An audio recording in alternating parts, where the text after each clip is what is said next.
జ్యోతిష శాస్త్రానికి ఉపాంగమైనటువంటి ముఖ సాముద్రికంలో కనుబొమ్మలను బట్టి కనురెప్పలను బట్టి వ్యక్తుల లక్షణాలు చెప్పడం జరిగింది. కనుబొమ్మలు కనురెప్పలను బట్టి వ్యక్తుల లక్షణాలు ఏ విధంగా ఉంటాయో నేటి శుభం లాభం అనే శీర్షికన పరిశీలిద్దాం. జ్యోతిష శాస్త్రానికి ఉపాంగమైన ముఖ సాముద్రికం పరంగా ఏ వ్యక్తికైనా సరే కనుబొమ్మలు వంపు తిరిగినట్లుగా ఉన్నట్లయితే అటువంటి వాళ్ళకి జాలి, దయ, కరుణ ఎక్కువగా ఉంటాయి. ఎదుటి వాళ్ళ కష్టాలు, బాధలు అర్థం చేసుకునే స్వభావాన్ని కలిగి ఉంటారు. అలాగే ఎవరికైనా కనుబొమ్మలు సమాంతరంగా ఉన్నట్లయితే వాళ్ళు ఉన్నది ఉన్నట్లుగా మాట్లాడే స్వభావాన్ని కలిగి ఉంటారు. అలాగే ఆంగ్ల అక్షరము ఇన్వర్టెడ్ వి ఆకారంలో కనుబొమ్మలు ఉన్నట్లయితే అటువంటి వాళ్ళు నాయకత్వ లక్షణాలు ఎక్కువగా కలిగి ఉంటారు. కానీ వీళ్ళకి ఆవేశం కొంచెం ఎక్కువగా ఉంటుందని, కోపాన్ని నియంత్రణలో ఉంచుకునే ప్రయత్నం చేయాలని ముఖ సాముద్రికంలో చెప్పడం జరిగింది. అదేవిధంగా కొంతమంది వ్యక్తుల కనుబొమ్మలు బాగా దట్టంగా ఉంటాయి. కనుబొమ్మలు దట్టంగా ఉన్న వ్యక్తులను యోగి కనుబొమ్మలు ఉన్న వ్యక్తులు, ఋషి కనుబొమ్మలు ఉన్న వ్యక్తులుగా ముఖ సాముద్రికంలో చెప్పడం జరిగింది.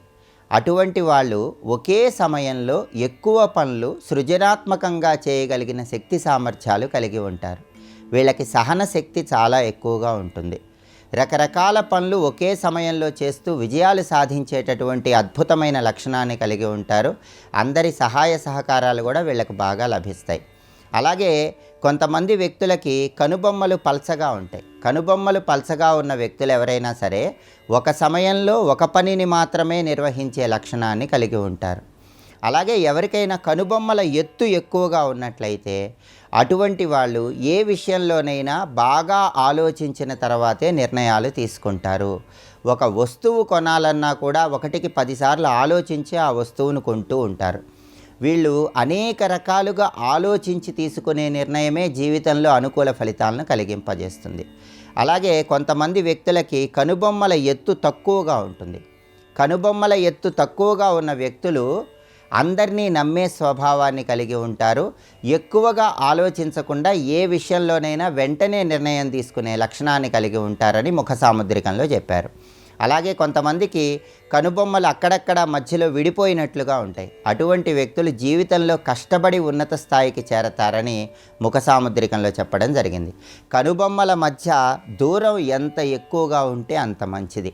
కనుబొమ్మల మధ్య దూరం పెరిగే కొద్దీ జీవితంలో అదృష్టం వాళ్ళకి తొందరగా కలిసి వచ్చే అవకాశం ఉంటుందని ముఖ సాముద్రికంలో చెప్పారు. అలా కాకుండా కనుబొమ్మల మధ్య దూరం తక్కువగా ఉన్నట్లయితే అటువంటి వాళ్ళకి కోపం ఎక్కువగా వస్తుంది. వాళ్ళు కోపాన్ని నియంత్రణలో ఉంచుకునే ప్రయత్నం చేయాలి. అలాగే కనుబొమ్మలు ఎవరికైనా చెక్కిలి వైపు అంటే చెంపల వైపు దిగినట్లుగా వచ్చినట్లయితే అటువంటి వాళ్ళకి యోగులుగా, తపస్సులుగా రాణించేటటువంటి అవకాశం ఉంటుందని, వాళ్ళ జీవితంలో అత్యున్నత స్థాయికి చేరతారని ముఖ సాముద్రికంలో చెప్పారు. అలాగే ఇంకొంతమందికి కనుబొమ్మలు ముక్కు వైపు కొద్దిగా దిగినట్లుగా ఉంటాయి. అటువంటి వాళ్ళు ప్రతి విషయంలో 1కి 10 సార్లు అన్నీ ఆలోచించేటటువంటి స్వభావాన్ని కలిగి ఉంటారు. అలాగే కనుబొమ్మలతో పాటుగా కనురెప్పలకు కూడా విశేషమైన ప్రాధాన్యతను ముఖ సాముద్రికంలో చెప్పారు. ఎవరికైనా కనురెప్పలు కనుగుడ్డు మీదకి వాలినట్లుగా కాకుండా బాగా తెరవబడినట్లుగా ఉన్నట్లయితే వాళ్ళు ప్రతి చిన్న విషయానికి ఆశ్చర్యపోయేటటువంటి స్వభావాన్ని కలిగి ఉంటారని, అందరినీ నమ్మే లక్షణాన్ని కలిగి ఉంటారని ముఖ సాముద్రికంలో చెప్పారు. అలా కాకుండా కొంతమందికి కనురెప్పలు కనుగుడ్డు మీదకి సగం వాలినట్లుగా వస్తాయి. అటువంటి వాళ్ళు మాత్రం యథార్థవాదులుగా ఉంటారు, ఆచార సంప్రదాయాలు పాటించే వాళ్ళుగా ఉంటారు. ఇంకొంతమందికి కనురెప్పలు కనుగుడ్డు మీదకి బాగా మూసివేసినట్లుగా వస్తూ ఉంటాయి. అటువంటి వాళ్ళు అతి జాగ్రత్త పరులుగా ఉంటారని ముఖ సాముద్రికంలో చెప్పారు. కాబట్టి ముఖ సాముద్రికం పరంగా కనుబొమ్మలను బట్టి కనురెప్పలను బట్టి వ్యక్తి లక్షణాలను నిర్దేశించడం జరిగింది.